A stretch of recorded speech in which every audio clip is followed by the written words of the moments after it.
Hello student, in this video I am explaining you the potential energy of a system of three charges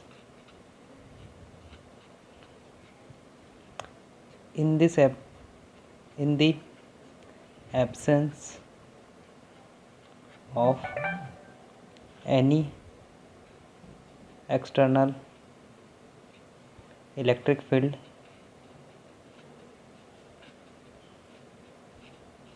To derive this, first we assume a system xy plane in which there is no charge, no external field is present. ठीक है, there is no external field is present.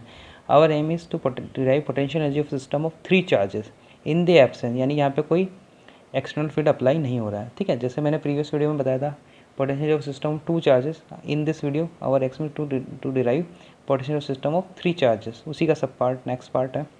Now first we वही previous knowledge की तरह first we bring a charge Q1 from infinity to a point.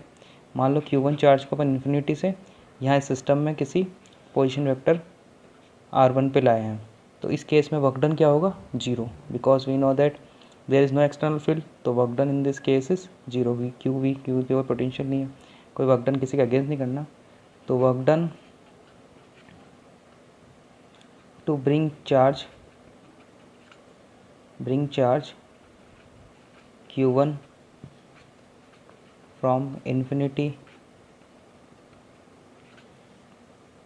To R1, इस work को नाम W1 नाम दे, it is zero. This is our equation number 1. ठीक है, अब क्या होगा? वही प्रीवियस डेरिवेशन की तरह Q1 चार्ज अपने चारों तरफ क्या प्रोड्यूस करेगा? Potential V.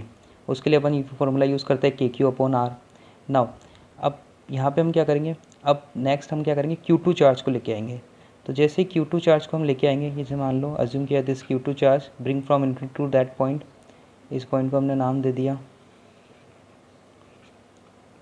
R2. ठीक है, अब इस Q2 को अगेंस्ट वर्क करना होगा किसके?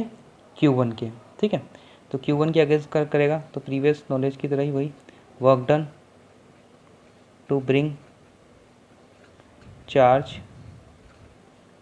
Q2 from infinity to position vector R2. We work is given as W2 नाम दे दिया. वर्क का basic formula charge into potential. तो यहाँ पे पोटेंशियल प्रोड्यूस किसकी वजह से हो रहा है? Q1 की वजह से. प्रीवियस नॉलेज था KQ/R और चार्ज इज हियर Q2. तो Q2 W2 is given as Q2. इसकी वजह से पोटेंशियल प्रोड्यूस हो रहा है Q1/4πε0 R12. R12 क्या हो गई? इन दोनों के बीच की डिस्टेंस. ठीक है, नाउ इन नेक्स्ट अब क्या होता है? This is our equation number 2. अब क्या होता है? हम यहाँ पे बात करें सिस्टम ऑफ थ्री चार्ज. यहाँ तक तो सेम आपका जो प्रीवियस डेरिवेशन थी टू चार्जेस की, सेम वैसा ही प्रोसेस है. लेकिन अब यहाँ पे हमारा aim is to determine potential of system of three charge. तो हम क्या करेंगे? एक तीसरा चार्ज भी लाएंगे. तो यहाँ पे अज्यूम करते हैं, मान लो एक थर्ड चार्ज जिसका नाम है Q3, उसको हम इन्फिनिटी पे इस पर्टिकुलर पॉइंट पे लाएं. यहाँ से यहाँ तक की वही डिस्टेंस अपन मान लेते हैं पोजीशन वेक्टर R3. ठीक है, अब जो Q3 को लेके आएंगे, तो Q3 को क्या करना पड़ेगा? वर्क करना होगा अगेंस्ट Q1 एंड Q2. तो इस Q3 पे जो पोटेंशियल अप्लाई होगा वो अप्लाई होगा इन Q1 और Q2 दोनों की वजह से. ठीक है, तो दोनों की वजह से जो पोटेंशियल प्रोड्यूस होगा उसको यदि मैं यहाँ पे पहले लिख के बताऊँ, तो potential produce by Q1 and Q2 is, इन दोनों Q1 और Q2 की वजह से पोटेंशियल प्रोड्यूस होगा, क्योंकि K1 की वजह से प्रोड्यूस होगा KQ1/R1 और Q2 की वजह से KQ2/R2. तो इसको अपन कंबाइनली लिखेंगे सिंबॉलिक फॉर्म में. K को अपन लिखते हैं 1/4πε0 Q1/R1P, इसकी वजह से Q1 की वजह से, प्लस Q2 की वजह से 1/4πε0 Q2/R2P. यहाँ पे ये P जो पॉइंट है वो रिप्रेजेंट कर रहा है कि भाई इनके चारों तरफ एक पर्टिकुलर रेंज के अंदर इनका पोटेंशियल वर्क कर रहा है. ठीक है, तो अब जैसे ही Q3 चार्ज को लेके आएंगे, तो इस पर Q1 की वजह से भी वर्क होगा और Q2 की वजह से भी। तो Q1 Q2 का टोटल पोटेंशियल हमने बता ही दिया, ये है। तो अब देखो नेक्स्ट लाइन में आप, work done to bring charge Q3 from infinity to R3 we get W3 जो वर्क है which is given by charge Q3 multiply by this, क्योंकि Q1 और Q2 वजह से हो रहा है, ठीक है।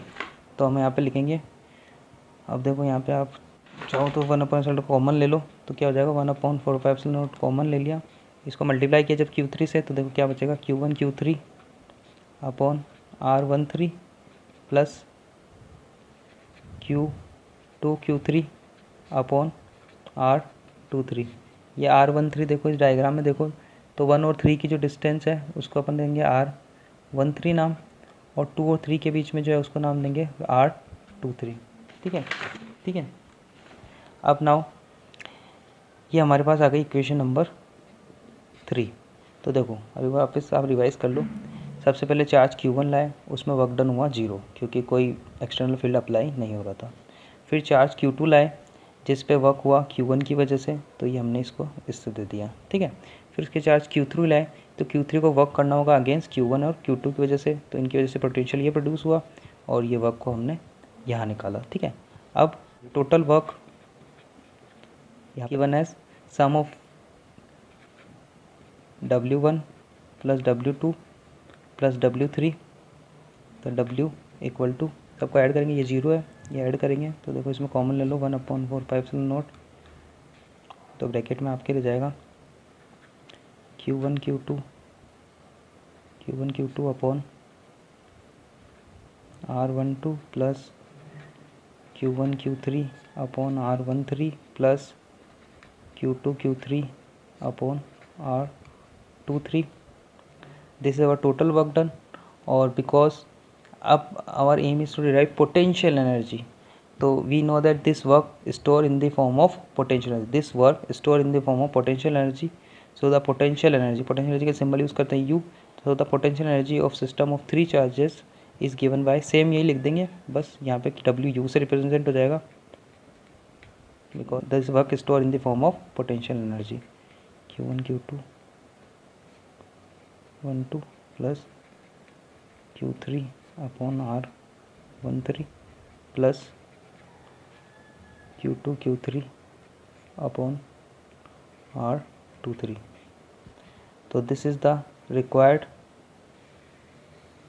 Answer, potential energy of system of 3 charges, ठीक है। Thank you.